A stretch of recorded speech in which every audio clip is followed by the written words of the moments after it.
I like science fiction that can be operatic and really just a kind of sort of fantasy science fiction. I like that kind of thing. But I particularly like science fiction which is based in science, because it often has very, very big ideas contained within it, and they're just interesting to engage with them. Really, Alex has created this idea of these two men and this robot girl spending the weekend in his house together. He's one of those incredible guys. There are so few of them that can create the material. It's not adapted from a book, it's not a comic, it's not a TV show. He goes away and writes it himself and creates this thing. And he wants to direct for a while. So I say, write a script, write a great script that anybody else would want to direct, and you can direct it. So he goes away and writes the script, Ex Machina, and he just does it, and it arrives. You know, there's certain tropes and ideas in this that people who have been reading Alex Garland's work and watching it from the beach onwards through up to Dread and 28 and Never Let Me Go and Sunshine will recognise. But I think he's found in this one a way that if you like, the thriller genre aspect and the ideas and the characters coalesce beautifully. So one is always at the service of the other. We never stop. And I think people on the set have come up to me and described their feeling of reading the script and how they started reading it and then had to sort of close the door and be not disturbed because they're so into the world and so keen to know what is going to be the fate of the characters. The story is about a young guy who wins a competition to spend a week with the CEO of his company, which is an internet search engine. It's the world's biggest internet search engine. And when he gets there, he discovers that he's not there to spend a week just hanging out and bonding with a boss. He's there to take part in an experiment, which is to assess a robot girl for artificial intelligence, to see if this robot girl has a consciousness in the way that we do. And the film then is about how three people, or in a way 4 people in the end in this house, interact with each other and challenge each other. Oh, are you fucking kidding me? And what the answers to the test are. Oh man, she's fascinating. When you talk to her, you're just through the looking glass. And what Alex is able to do in that is use those characters to explore very sort of contemporary, fundamental, both human and, psychological, all those issues that are out there. And of course it deals a lot with technology. This particular subject, AIs, interested me for a number of reasons. We clearly live in a world where computers are central now to our existence. And we also live in a world where advances in computers have an incredibly accelerated pace. We all know that. There's nothing surprising about that. But there has to be an interesting question about where it ends and what it means for us. And the thing that doesn't feel surprising to me is that at some point machines will think in the way that we think. And a lot flows from that. There are many, many implications to that. Arguably, at that point, or at some point after that point, we become redundant. If a machine has all the qualities that we have, that we value most highly, in terms of self-awareness and emotion and stuff like that, but can't get ill, say, and is not really mortal, it can live as long as it's maintained. It seems to me that quite quickly some kind of swap will start to happen. A sort of swap of primacy. Then you've got to ask yourself, is that a good thing or a bad thing? And part of what the film is concerned with is debating that. On a very straightforward level, it's a human story, like there's this science element to it, which is about a persona being created. But that's all happening already, that's already in the offing. The notion of singularity is already, that's the concept that people are preparing for now in real terms. And then what happens once that's created, or whether it should even be created? Those are big questions which are removed from the Facebook. I'm not on Facebook or Twitter. I don't do any of that stuff anyway, so I find that a little bit strange already. I mean, even something like the idea that cell phones, one could turn them on remotely and gain access to all that info. I mean, the fact that we have such faith that would never happen. I mean, where does that come from? Why have we decided that that's not a possibility? And clearly we see that it is happening. That's it's happening all over the place. So, but we just sign it away. So yeah, I think I might become a Luddite again, just anti-technology for a little bit. Sorry, my cell phone's ringing. Hold on. I'm just kidding. All the NSA stuff came out while we were doing it, and they were lines that were basically in the scripts that were speculative when Alex wrote them, that have since come to, where is it?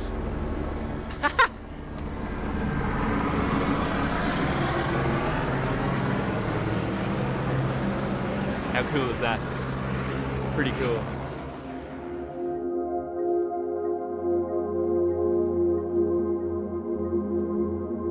I think we cast the sort of perfect people for the perfect role. We knew Domhnall. We'd worked with him before on a couple of films. We knew how good he was. Alicia Vikander did this amazing audition on a videotape when she was making a film, Russia or somewhere, where she put on some makeup and stuff, a lot of white makeup to make herself look like, and she was just fantastic. And Alex went to America to do some auditions, and Oscar came in and read for him. And we all know how good an actor he is. I remember he auditioned for Sunshine, a film I made with Danny Boyle that Alex wrote ages ago, and he was brilliant for that as well. He's just one of those actors that people tell you. So these guys, it's very, very exciting working with them. I worked with Domhnall Gleeson twice before, Never Let Me Go and Dread. Got on very well. I knew two things about him. One is he's a very, very fine actor. He's a seriously good actor. And whenever someone's a really good actor, they've got range, really, and they can do a lot of different things and take on a lot of challenges you throw at them. That particular character, Caleb, is tricky even within the range of a good actor, because as a protagonist, a lot of the time he's quite back foot and passive, and he has an innocent quality that we don't usually see in protagonists. And so you need a kind of actor who can project vulnerability and innocence and a charming quality and keep you with them. It's kind of funny, like I was working on another job, and it was kind of like the email that Caleb gets from Nathan, saying he's won the lottery. He sent me this script and said maybe we could talk about it, and I just read it, and it was like, I finished the whole script in like an hour. I just could not stop. I was like, Alex, how do I audition for it, And so in a similar way, in the way that Caleb goes to Nathan's house, I went over to London to Alex's house, and he told me that he wanted me to do it, but I was going to have to audition pretty hard because it's a kind of a studio movie and stuff. And he helped me audition. I auditioned with him.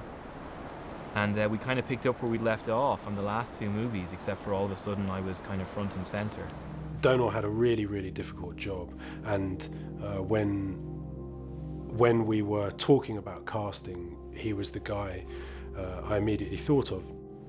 Yeah, just as 2 lines in. Anything you like, really.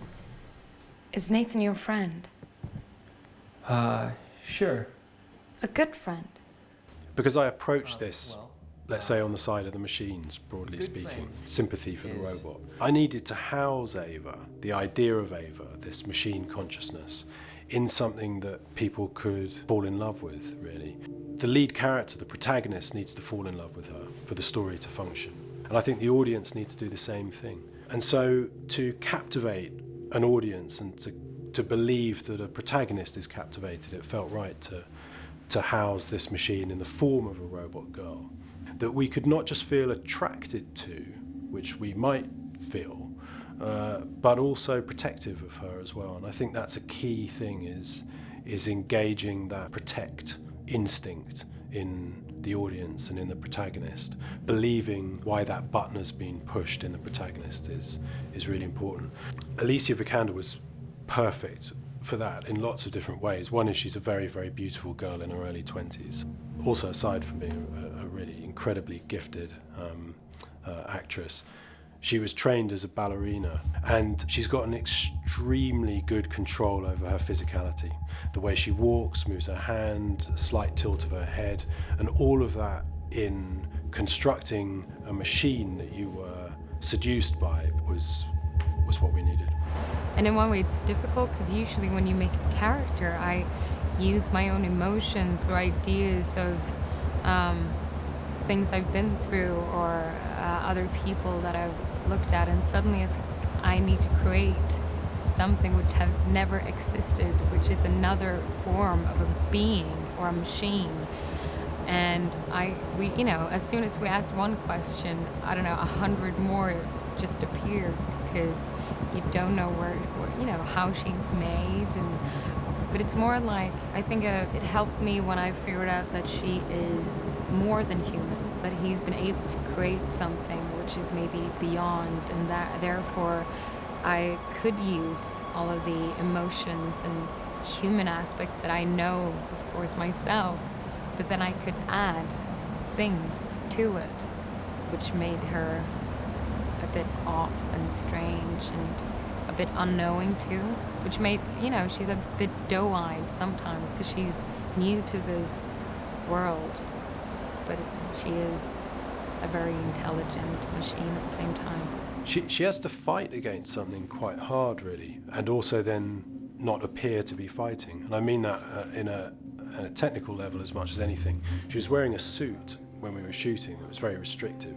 And she was wearing a suit that she also knew would then get swapped out with a lot of VFX work. And she has to make a character of a girl that's not a girl push through that and be the most dominant thing in the frame, even though you can see something which is clearly, very, very clearly a machine. Girlish quality has to be more powerful than what you can see with your eyes.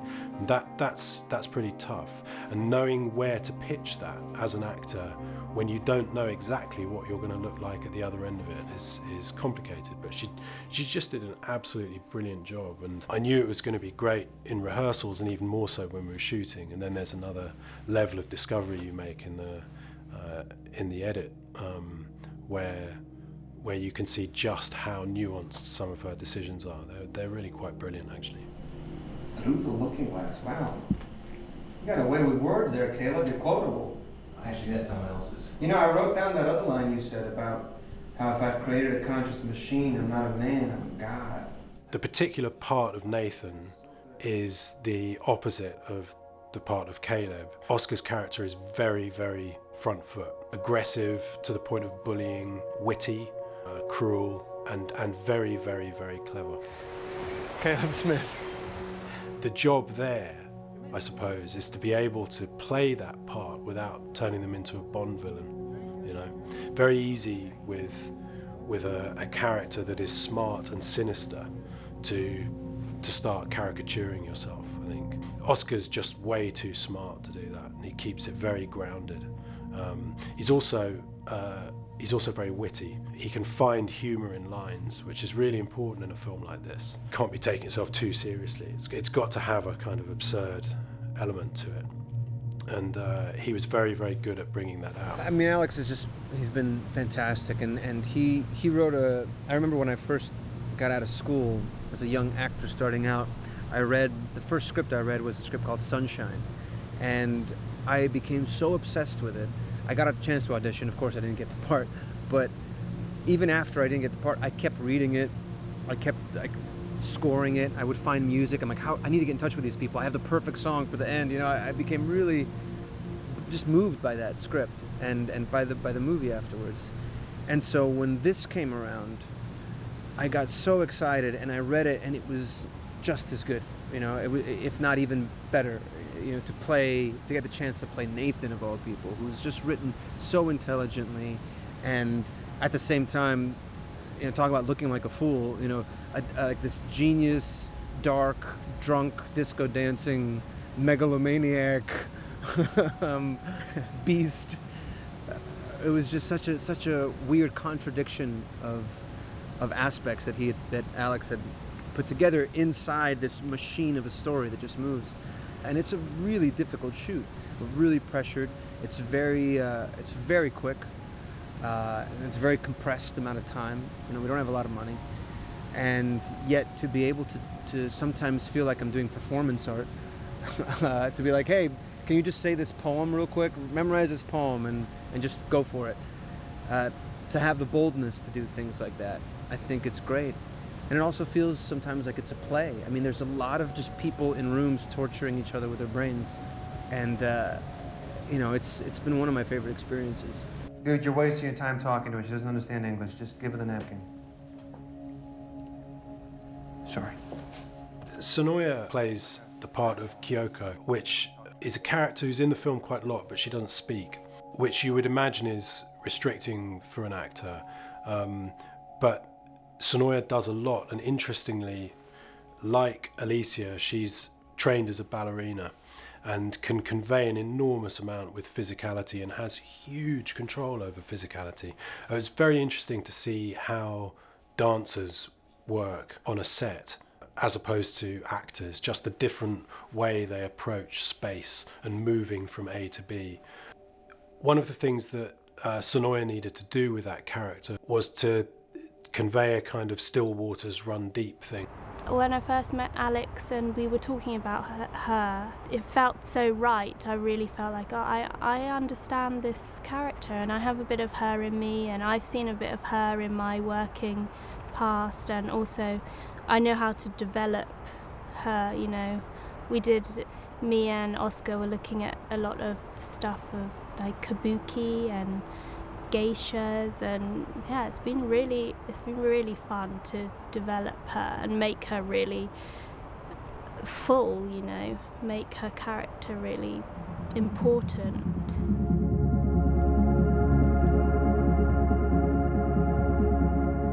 The next two most important things are the design and the photography. The design is a team basically of designers. The designer is called Mark Digby, but is equally important is the set decorator Michelle Day. I've worked with them on a bunch of movies since 28 Days really, and they bring just an amazing continuity, and they do it from character, which is the real key. And you have to design a billionaire's house. That's, you know, we tried to get to visit billionaires' houses, but funnily enough they don't even let you. Even Premiership footballers won't let you visit their house. So they have to do it from character, and they have to do it from what Alex has written, and they have to do it out, and that's the way it works best. It's a tricky locations and production design problem, which is you're making a low-budget film, but you've got to have the house of the richest guy in the world. How do you do that? We had to think very hard, and I think right through the design process, and also I think that's some of the aesthetic we as a design team bring, and I think Alex likes and we like working, because that was to balance out that uniqueness and specialness or level of sci-fi with a level of groundness and reality in our time, because we're not that far in the future, if at all. We're pretty much now, what we're saying is that there are technologies which he has worked on that perhaps are just a step away from where we are now. So artificial intelligence and the rest of the electronics as well, and the rest of the sci-fi and technological world. We didn't want to go too far a beat from reality. I think we needed to keep people engaged that we're almost there with it. This is current, but beyond our scope. So we had to balance out what he would have and what his life would have. And I think we had to think each. In fact, we have to turn the volume down from what we think. You may now enter the residence. A lot of the early production process was searching for our ideal house. I think we thought this is a fairly simple brief. We need to find a house for a multimillionaire in a remote area. But spotting that and imagining that was actually very hard. We partly tackled this problem by location. We knew that if we found a really spectacular landscape and put a building inside it, the landscape would provide a lot of the power of the guy. You know, it would be implicit. If he owns this landscape, he's spectacular. And then it was a question of finding a piece of interesting architecture within an interesting landscape. We scouted a lot of places. We needed something that had a sort of modernist architectural feel, but also was in this extraordinary place. And when we came to Norway and did a recce, and actually Alex Garland, director, got into a helicopter and started flying over the glaciers and saw this green valley down below. And found this very interesting house and a hotel that were in quite a remote part of Norway, in the area with lots of fjords. We have two separate buildings, half an hour away from each other, but they are designed by the same architect. So there are many features that are similar. Individually, they weren't big enough or didn't fulfill everything we want, but you put them together and we have an ensemble that gave us 2 or 3 rooms that fitted our story, and we've been able to do a bit of a cheat, so there are entrances and exits in each location that allow us to feel like we're moving seamlessly, hopefully, from one to the other. Which we could also take elements of that and put them in the studio building Pinewood. It just all worked out. I mean, it is the biggest contrast. We were in a studio for a month, in a very subterranean set with smoke and this weird pulsing glow. Definitely very heavy and dark, concrete, caving in on you, and then suddenly to come out here, it's so expansive and dwarfing. And I mean, it's Promethean out here. It's prehistoric landscapes. It really, it's very moving to be up on that mountain and look down at the waterfall. And again, so smart. The juxtaposition of technology and this machine, and what it is to be a human being, and the nature of being human, and those things juxtaposed against the enormity of this landscape. It's like we're such an infinitesimal little speck on this earth, and yet this little speck can possibly create life as well. It's difficult not to kind of have your breath taken away by it, but I think it almost felt like it was necessary. I mean, it was really clever. I'm really glad we shot it this way around. I'm really glad we didn't do 2 weeks in Norway and then 4 weeks in Pinewood, because I think I might have just spun into to a massive depression in Pinewood, because it was all so enclosed, and that's the idea, is you just feel psychologically that everything closes in. It's been nice from a shooting perspective that we get to open out at the end of it, because we got to some pretty intense places in Pinewood. So it'd be kind of cool to do the light change with her seated there. It's quite nice as well, isn't it? I think we do the lighting change with her seated. Yeah. So because I could have a step up into it like that. Exactly. But I quite like that, no? For me, one of the big challenges there was to find a way of, because we only had a short amount of time to shoot the film in 6 weeks, which is nothing, really. I was thinking, okay, so what's the quickest way we can do this, but also have a kind of like a nice filmic look to it, a good weight to it. So we integrated all of the lights into the set. Right the way through the house, there's no naked bulbs. So all our lighting is recessed or offset. We followed that right all the way through. We have recessed lighting in the floor and the ceilings, and we have panels with lighting behind it, so it just bleeds out. That was a conscious decision for us. And I had my gaffer just control everything from one panel, that he would walk around with me. We'd take out these and we'd put those up, and so you could create layers like light and shadow and all of that stuff, and change the environment depending on whatever time of day it was, wherever you were in the story. So then when you get into Ava's room, again, each of those sessions, those Ava sessions that Alex and I talked about, we wanted each and every one of them to be different, a progression. So obviously the first time he sees her, there's a real sense of mystery about revealing this incredible thing that Nathan has created. And then as the relationship between Caleb and Ava progresses, to sort of reveal layers of her personality, so that she goes from robot to girl as opposed to girl to robot. So we already know who she is, and the environment, again, that room takes on its own personality. So from my point of view, it was always about shaping and sculpting, and doing it very, very quickly,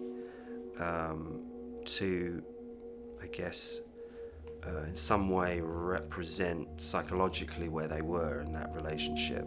I'm pleased to meet you, Ava. I'm pleased to meet you too. Mark Digby had some brilliant ideas. I think one of the best ideas he had was that in the script, Ava and Caleb have their sequence of conversations and interviews separated by a glass panel, which I imagined, until Mark came up with a much better idea, was going to be a room bisected by a piece of glass. Like you see in police, say a prison context or something like that. Mark said, no, let's give Ava a lot of room to walk around, but let's keep Caleb in a tiny box. So the girl who's imprisoned has space, and the guy who is breaking her out of there is trapped. And I thought that was a really lovely idea. I mean, aesthetically we found that very interesting, but we also pragmatically it worked very well. As I said, one of the challenges of this film is its simplicity. We have just 3 people, sometimes 2 people in a scene in a room, and in the case of the observation room, we're there a long time, so we needed to be able to add variety and flavour so that we're not always looking at one wall, one lighting condition. And I think this almost 360 cube idea worked very well for us. It allows depth, to be able to shoot through glass, room through room. It just broadened out the variety and interest. And I think we're quite pleased that happened. It's a good example of how production design feeds into a story, because then when Ava walks around, rather than feeling like she's got a lot of space, she's more like a tiger in a zoo, walking backwards and forwards over the same spot, and you think she shouldn't be here, she should actually be elsewhere.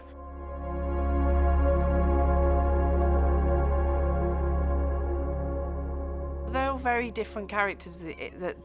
The 4 main characters, we've got the pilot as well, but the 4 main characters within the house. To be honest, I think the Nathan character is kind of the most complex. I kind of wasn't really sure where we were going to go with him. It became quite a simple look from a costume point of view, because there's a lot mentally going on. And I think he becomes a bit of a blank canvas for the emotion. And there's no time mentally wasted on choices of what you pick up in the morning to wear, which kind of came from lots of people that we can point to in the world or know ourselves who are kind of genius, who kind of don't care about clothing, so wear very simplistic things that are obviously, expensive and yet comfortable. Well, with Oscar, we were going to go for a long wig at one point, and he was going to look quite...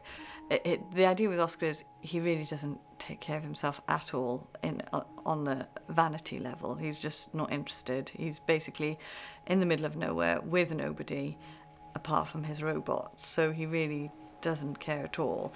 And so the idea was either he was going to have really long hair that he'd never cut, or he'd had long hair and he'd shaved it all off just because somebody was coming, so he thought, I better get rid of that and look a bit more presentable, maybe, or just because it was more convenient. But he's not somebody who, the whole ethos of him was to not look like he'd made any effort whatsoever. And he's got an unkempt beard that is convenient and comfortable, and then he just shaves his head. Caleb is the most humane, and I tried to keep him young and simple without being too fashiony, because I think that always dates things. And he doesn't know where he's going, so he's brought stuff with him. So we had to kind of make choices of what would you take if you've got no idea where you're going. He arrives in a suit and then quickly realises that actually it's a very different world than he expected, and he then becomes more casual just from a comfort point of view, because he's clearly feeling vulnerable.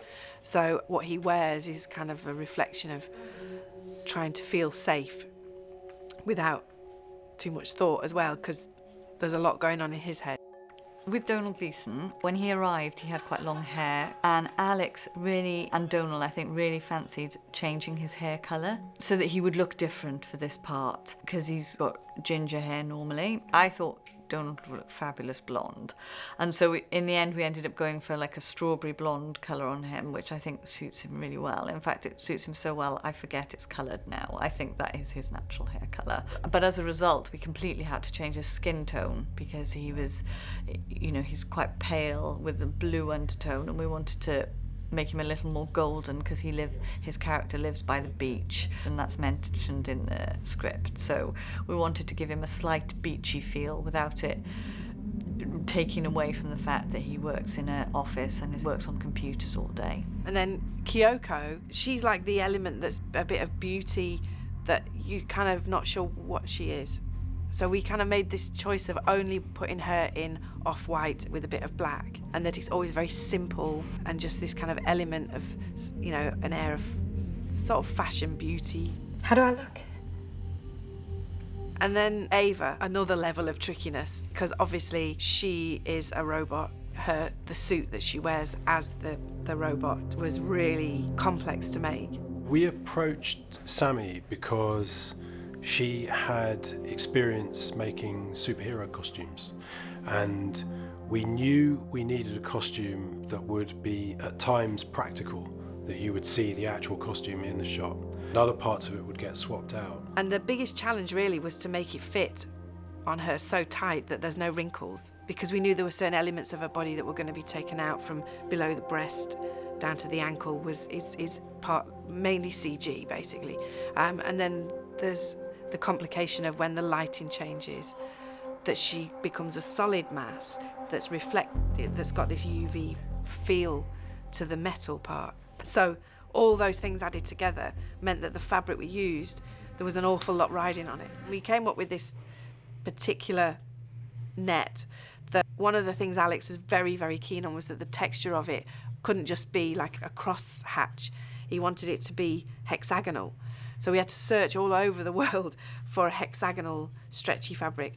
And then we played with various different chemicals that we could put onto it and into it and paint into it to try and give it a feeling that it was actually a metal. That was at least, I mean, a really short time, but it could have been a lot longer, like 4 weeks of experimenting with different chemicals and metal powders and UV powders, and could we get it all to work under different lights, and then constructing it so that there was only seams where the construction would be for the CG elements, and trying to get the curvature of the body over all the different surfaces correct, which is hard when you're stretching something around a body, it flattens everything. So there's all kinds of things inside the suit to help with the whole shaping of her body. Ava's look is very much Alex's vision. He had a very strong idea how he wanted to go with her. He felt really strongly that he wanted to keep her with the robotic head and the skin sitting on top of it, because the idea is that the skin would be laid on top of the mesh, and you see that happening during the film. So it was really important for him that you were very aware of that on her, so it told the story before you got to the point where she's sticking skin on herself. The makeup effect was quite tricky, and there wasn't much time. With someone like Alicia, who's got such flat skin and such perfect skin, to try and blend in an edge all the way around the face here, which is what effectively ended up happening, so that you could have the lip on the edge here. And that means she has to have a full bald cap on, all her hair slicked down, and then the skin stuck on top of that, which is quite a laborious process. It would take us 3 hours most mornings to do that. Unfortunately, Alicia's got such a lovely small head that you could do it and it still be attractive. The end result is really lovely. It's really interesting. I haven't seen anything quite like that before, and that's Alex's vision of how he saw his robot looking.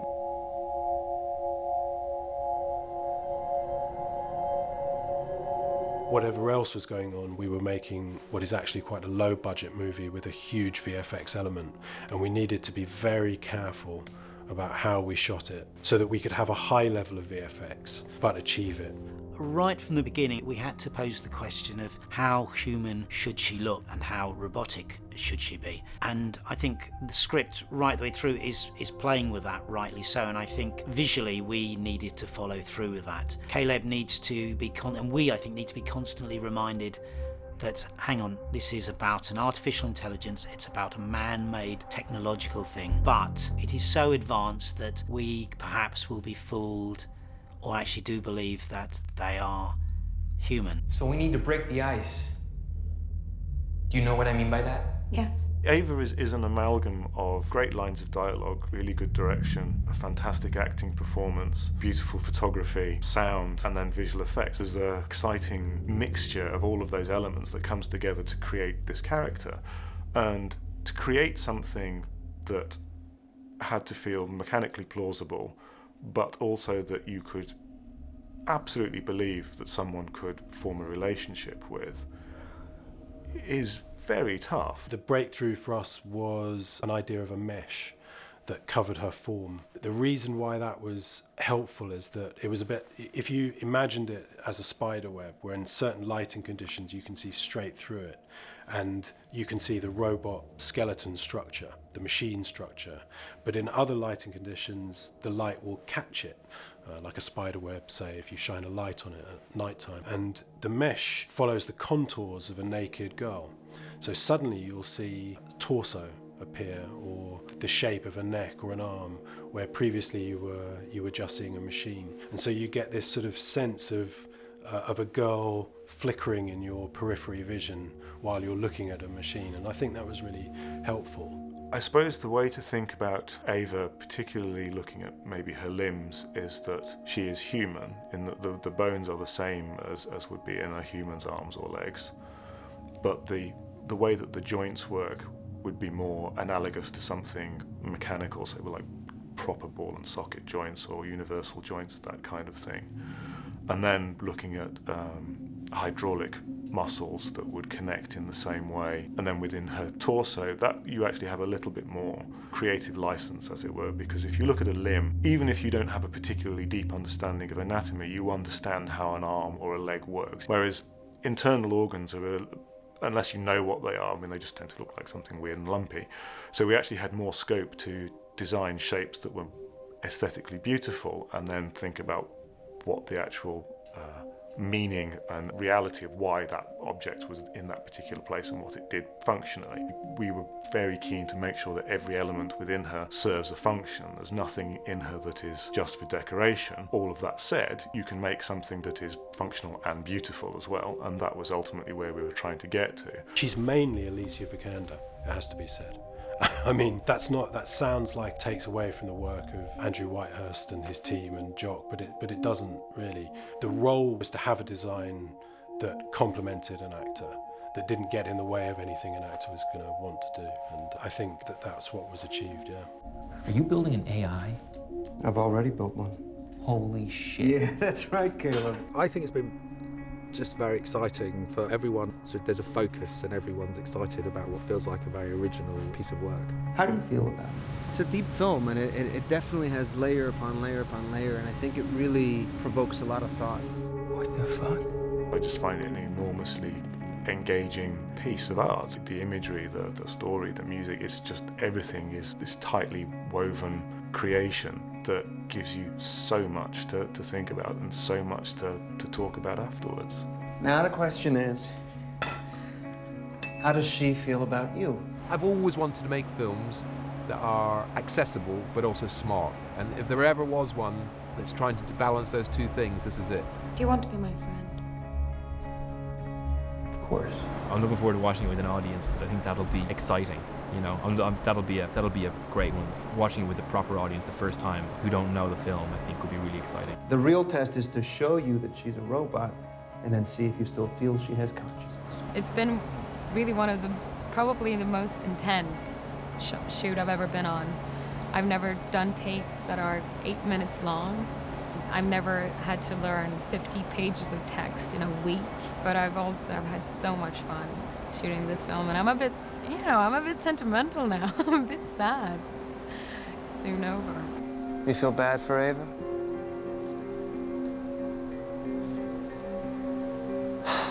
Feel bad for yourself, man. Over the years, I've had lots of different kinds of filmmaking experiences, and in my mind, it's all just led to this film. I think I put into practice a lot of things I'd picked up along the way, and a lot of that was about just giving people space to do what they want to do in the best way they can. And it was actually the least stressful film I've ever worked on. Definitely the most enjoyable. In my opinion, the best film I've worked on. And it was just a sort of enjoyable, surprisingly mellow, collaborative, collegiate experience. I kept expecting some terrible curveball that would mess everything up, but it never came.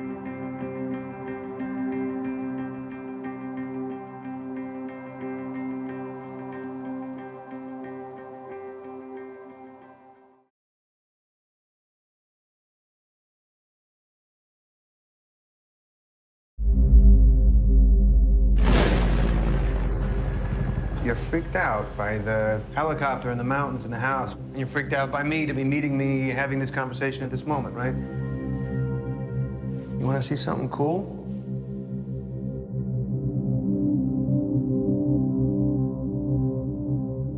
The real story of this film is about a machine becoming a girl.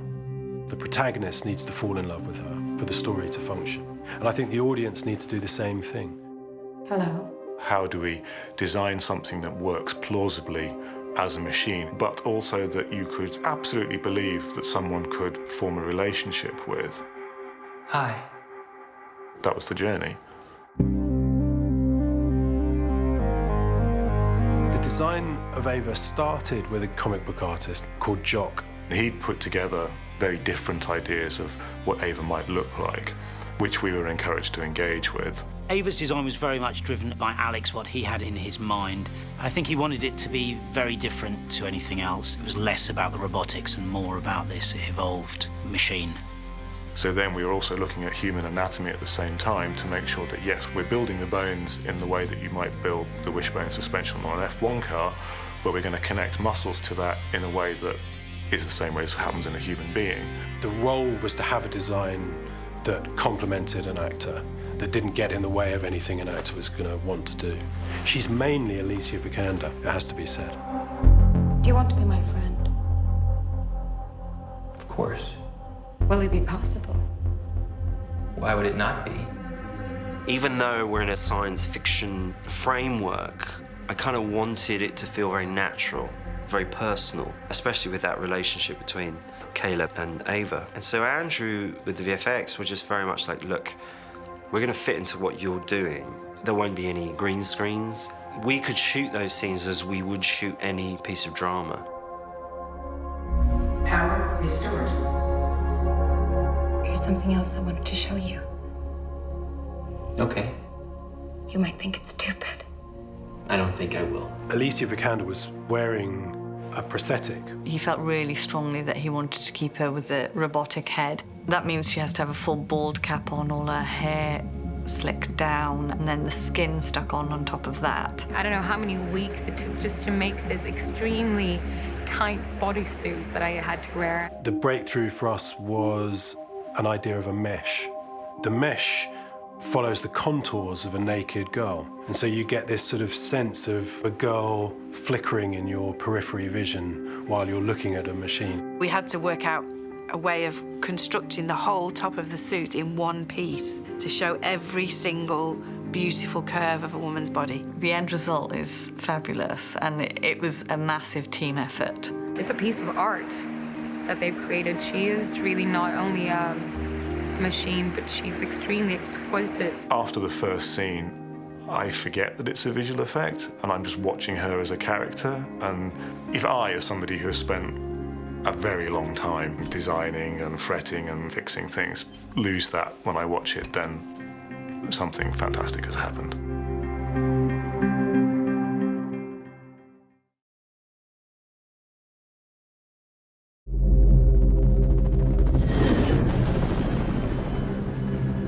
How long until we get to his estate? We've been flying over his estate for the past 2 hours. The idea of the movie is that a young coder working for the world's biggest search engine wins a staff competition, and the prize is to spend a week with the enigmatic and genius CEO of the company, Nathan. He's removed himself from humanity for the last few years and has been nestled in his facilities, making his opus, which is a machine with conscious thought. It's a tricky locations and production design problem, but you've got to have the house of the richest guy in the world. How do you do that? It's a world that we touch on not very often, which is the world of the super, super powerful and a man-made machine. I've never met anyone new before. Only Nathan. You know how I cracked it? I don't know how you did any of this. He's doing something here that is highly secretive, so it made sense to have something that is as unexposed to the world as possible. We knew that if we found a really spectacular landscape, the landscape would provide a lot of the power of the guy. If he owns this landscape, it would be implicit. We are in West Norway. These are some of Nathan's robot sheep. They've made it on such a grand scale. At the same time, I see it as Eden here in a way. The actual location we found is built on the side of a mountain, and that mountain comes into the front room. So we followed that through into our subterranean world. This is where Ava was created. Nathan's space has a bit of this natural rock in it as well. On one of his walls, we have, I think there's 5,000 or 6,000 post-it notes to mirror Nathan's genius and the enormity of creating AI. You're impressed? Yes, yes. The design trick then becomes about making a house that at first seemed beautiful and desirable feel scary. How can we suggest that this creation is absolutely trapped? In the script, Ava and Caleb have their sequence of conversations separated by a glass panel. What we decided to do was build a glass cube within a room. There are trees within which she can't get to, but she views. You've never been outside this building. I've never been outside the room I'm in now. There's a massive cruelty to that, this sense of imprisonment. She is imprisoned in it, and I think ultimately she realises that. Mark said, let's give Ava a lot of room to walk around, but let's keep Caleb in a tiny box. It's a good example of how production design feeds into a story, because then when Ava walks around, she's more like a tiger in a zoo, walking backwards and forwards over the same spot. And you think she shouldn't be here, she should actually be elsewhere. And the fact that Caleb is in this little box, but then can just walk out and be in this huge landscape, such a jump from sitting alone in a room with a bit of paper to seeing a kind of breathing world. Fantastic. Where would you go if you did go outside? I'm not sure. There are so many options.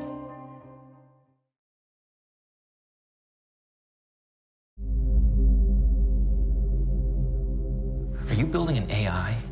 I've already built one. And over the next few days, you're going to be the human component in the Turing test.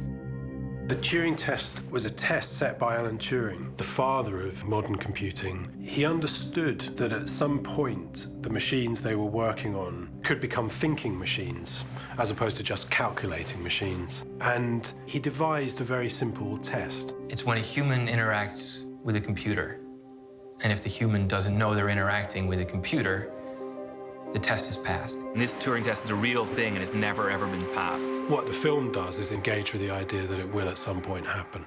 The question is what that leads to. Do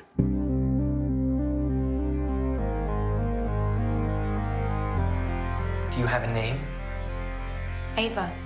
She's new to this world, but a very intelligent machine at the same time.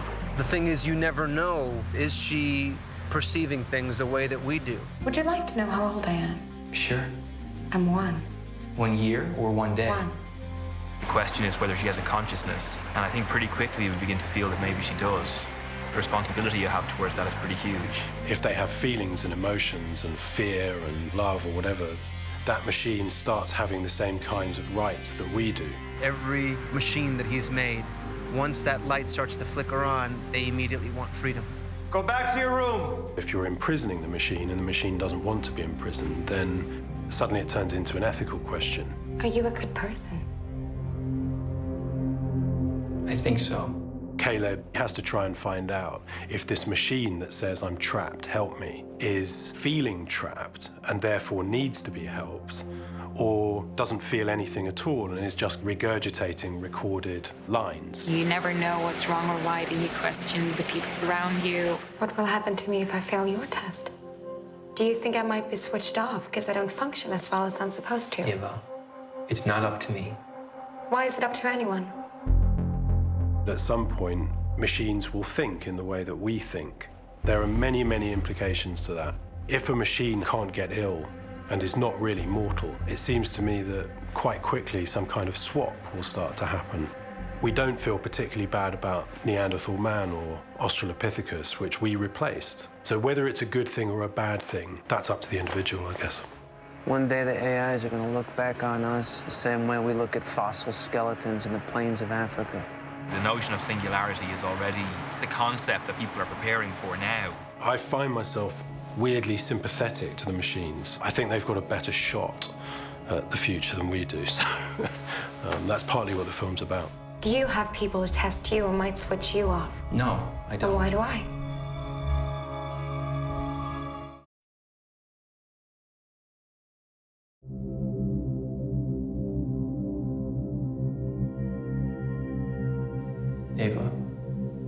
don't we start with you telling me something about yourself? What would you like to know? Whatever comes into your head. Well, you already know my name.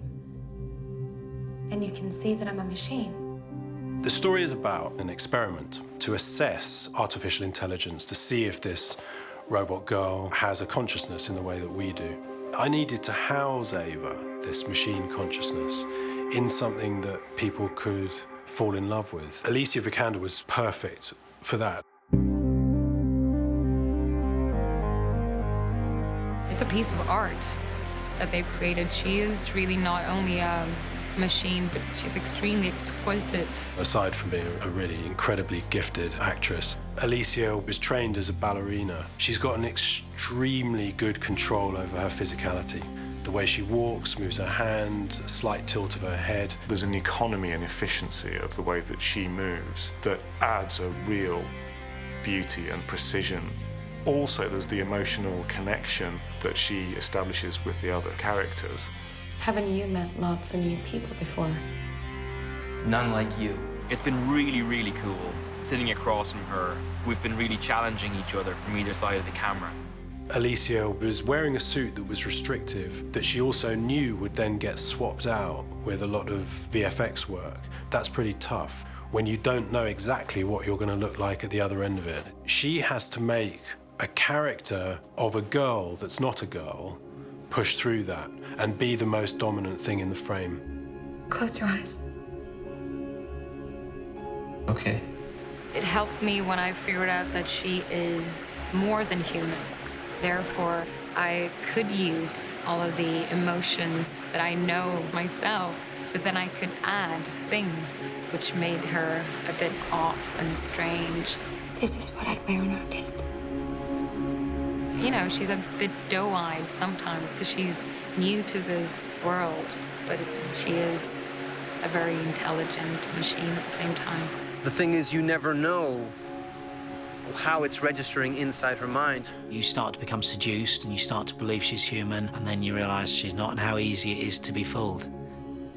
I don't want to make you feel uncomfortable. Alicia plays her with such warmth and such gravity. And by gravity, I mean she pulls you in. There's such a magnetism that she possesses. There is a magic that happens when she is in front of the camera as Ava. You forget that you're looking at a machine, even though you can see it right in front of you. I knew it was going to be great in rehearsals, and even more so when we were shooting. And then there's another level of discovery you make in the edit where you can see just how nuanced some of her decisions are. They're really quite brilliant, actually. Caleb, you have to help me.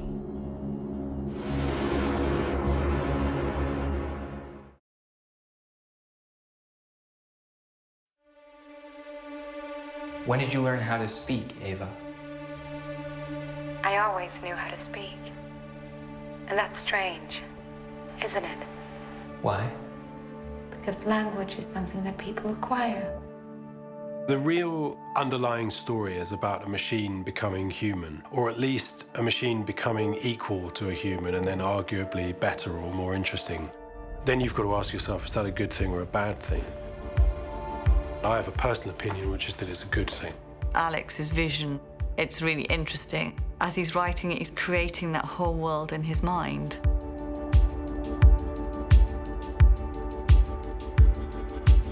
Why did you give her sexuality?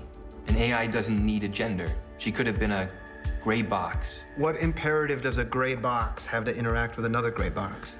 Can consciousness exist without interaction? Anyway, sexuality is fun, man. If you're going to exist, why not enjoy it? Over the years, I've had lots of different kinds of filmmaking experiences. In my mind, it's all just led to this film. Alex has got a reputation that obviously precedes him as a writer, and he has sort of big themes. Alex poses various philosophical questions and ideas that are troubling and interesting. He's very intelligent, he's very well read. I think that he always needs to feel is like, what is this film about? What are we wrestling with? People typically say they wouldn't want to live forever. Well, maybe that's true. But if they could live in a meaningful way for 1,000 years, they'd probably say yes. Why deny that to something else? Do you think I might be switched off? It's not up to me. Do you have people who test you and might switch you off? No, I don't. Then why do I? There's a focus and everyone's excited about what feels like a very original piece of work. Why did you tell me I shouldn't trust Nathan? Because he tells lies. Lies about what? Everything. The main task, from my point of view, is just to have a consensus. He's precise but collaborative. That's what you want. We made so many good decisions on this film with just a stack of paper and a bunch of Sharpies, and it really helps having a director who can draw. The suit that she wears as the robot. From the first day I met Alex and he said, "This is what I want," I was like, whoa, okay. Anything that is in his film, he has thought through right the way down to the bedrock. Then, within the consensus, you really want to give people as much freedom as possible. He relishes the talented people around him, of which there are many. I definitely don't seek to interfere in anything if it's going well. I just want it to go well. If you step back, you just find a lot of those decisions don't need to be made because there's other people making them much better than I could. He's really stretched everyone. He trusts the fact that people will come up with even better stuff when you really test them. This tightly woven creation gives you so much to think about and so much to talk about afterwards. Go back to your room. Are you ever gonna let me out?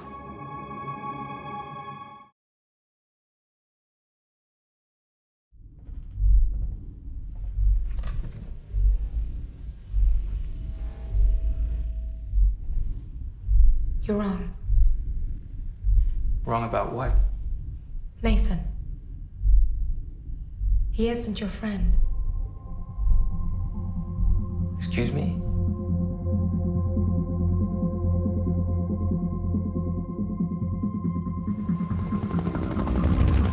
The film is about a young guy who wins a competition to spend a week with the CEO of his company. But he discovers he's actually there to take part in an experiment, to see if this robot girl has a consciousness in the way that we do. The film then is about how three people interact with each other and challenge each other and what the answers to the test are. I think the cast we got is fantastic. I think we cast the sort of perfect people for the perfect role. You want to see something cool? Oscar Isaac is just a fiercely talented actor, and everyone's becoming aware of that with a succession of roles that he's been doing. Film by film, he changes completely. He changes in his performance and in his mannerisms, but he changes physically as well. Oscar's character is aggressive to the point of bullying, witty, cruel, and very, very clever. I think he's given up on humanity to a certain extent, and he's interested in the next evolution. One day the AIs are going to look back on us the same way we look at fossil skeletons in the plains of Africa. I'd worked with Domhnall Gleeson twice before. When we were talking about casting, he was the guy I immediately thought of. That particular character, Caleb, is tricky even within the range of a good actor. Domhnall is a very sophisticated kind of actor who can project vulnerability and innocence and a charming quality and keep you with them. Caleb is the audience. He goes through this journey, you question, you never know what's wrong or right. To captivate an audience and to believe that a protagonist is captivated, it felt right to house this machine in the form of a robot girl that we could not just feel attracted to, but also protective of her as well. Alicia Vikander was perfect for that in lots of different ways. I'd worked with Alicia before, really enjoyed it. She's so kind of generous. We clicked pretty quickly, I think, and I felt like we've been really challenging each other from either side of the camera. Do you think I might be switched off because I don't function as well as I'm supposed to? Eva, I don't know the answer to your question. It's not up to me.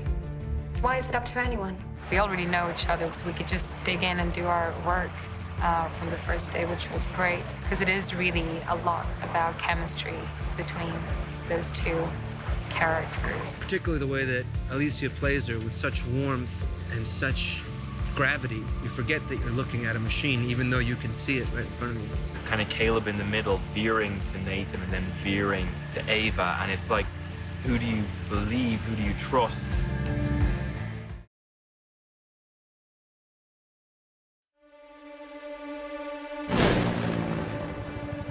You're freaked out by the helicopter and the mountains and the house. And you're freaked out by me to be meeting me, having this conversation at this moment, right?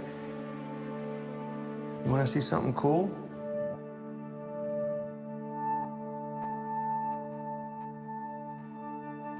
The real story of this film is about a machine becoming a girl. Hello. Hi.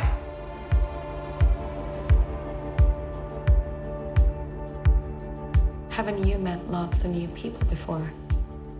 None like you. He's there to take part in an experiment to assess artificial intelligence, to see if this robot girl has a consciousness in the way that we do.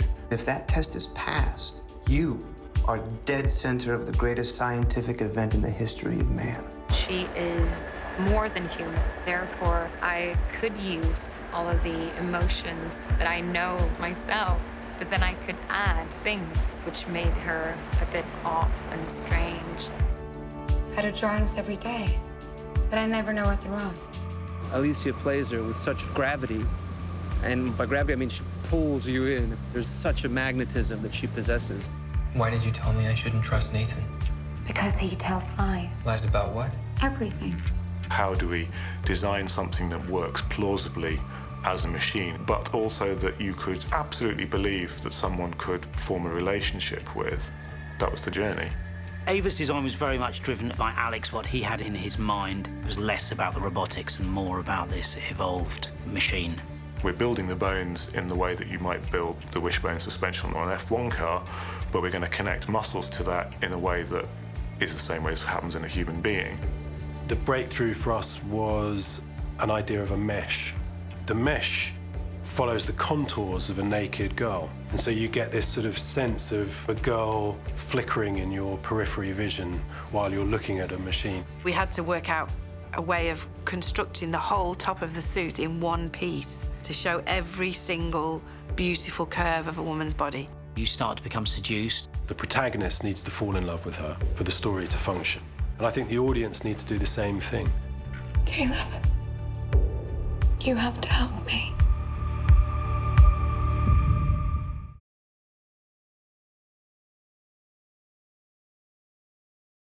You are dead center of the greatest scientific event in the history of man.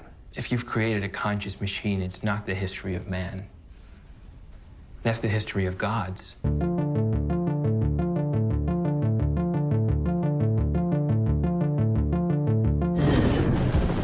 The film is about a young guy who wins a competition to spend a week with the CEO of his company, Oscar Isaac's character, Nathan.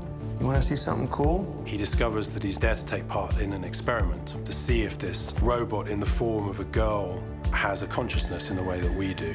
Nathan is a genius inventor. He's an internet entrepreneur. He has untold resources to do whatever he wants. He's a super alpha male. You don't get to be running an equivalent of Google and Microsoft combined unless that's who you are. I didn't base him on anyone real. It's not Nathan representing the CEO of a tech company, but Nathan representing the tech company. Intellectually, you can't beat him. Physically, you can't beat him.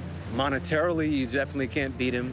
This genius, dark, drunk, disco-dancing megalomaniac. And the fact that the hero can still overcome, I think, makes it all that much more compelling. He's playing people out, and he wants to be in control. He's in quite an isolated place, geographically isolated, but also psychologically isolated. There's a sort of Kurtz analogy of someone who's spent too much time upriver. It's in the nature of what he's doing that it would drive you a bit crazy, because he's unlocking what consciousness is, and he's recreating consciousness. You hacked the world's cell phones? Yeah, and all the manufacturers knew I was doing it, too. But they couldn't accuse me without admitting they were doing it themselves. I never quite understand why people are more worried about government surveillance than corporate surveillance. At least a government you elect. You don't elect a corporation. I'd be concerned about both if I was going to be concerned about either. They do that kind of bro speak as a kind of veil. Like, yeah, we're just guys. We're just hanging out. It's this massive corporation. They're not your pal. They're monetizing you. The thing that doesn't feel surprising to me is that at some point, machines will think in the way that we think. It's going to happen. Someone's going to do it. Either someone ethically responsible is going to do it, or someone unethical is going to do it, but it's going to happen. We know Google are working on as advanced AI stuff as they can because they tell us, and they implement it, in fact, in their products. My question is not really whether that's good or bad. It's just what that leads to. I think I might become a Luddite again, you know, just anti-technology for a little bit. Sorry, my cell phone's ringing. Hold on. I'm just kidding.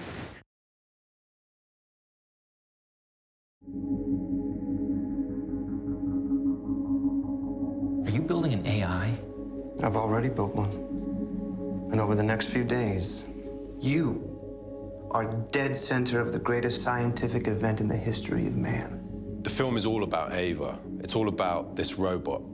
The first time Caleb meets Ava, which is then also the first time we, the audience, meet Ava, it's a key moment in a film, and it's played gently. It's a soft landing. What I think the music does is it protects what you're feeling about her, and it protects what she's really thinking herself.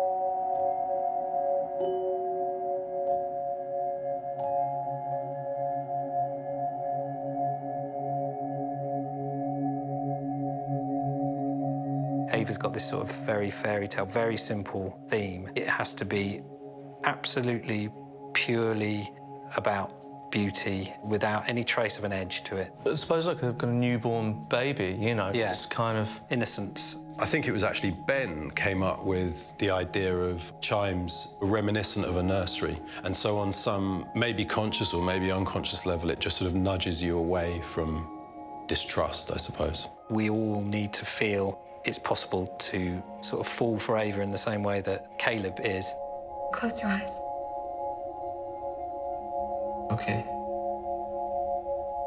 My biggest challenge is I come out of kind of, you know, the band world. When you're releasing records, you want to make the biggest impact you can, you know, on an emotional level that kind of hits people. And obviously, it would ruin the film if you were kind of, your music was kind of shouting through it. You want the thing to be striking, but you don't want it to be too attention-grabbing. It's a massive challenge, and it's good. It's a good challenge to have. It's complicated work, but it's also sort of invisible. As a film composer, it's part of your stock in trade is to give something another level to it. So I just sort of did it, sent it to Alex, and he was like, no. And that was it. It was just like, do not touch it ever again. Yeah.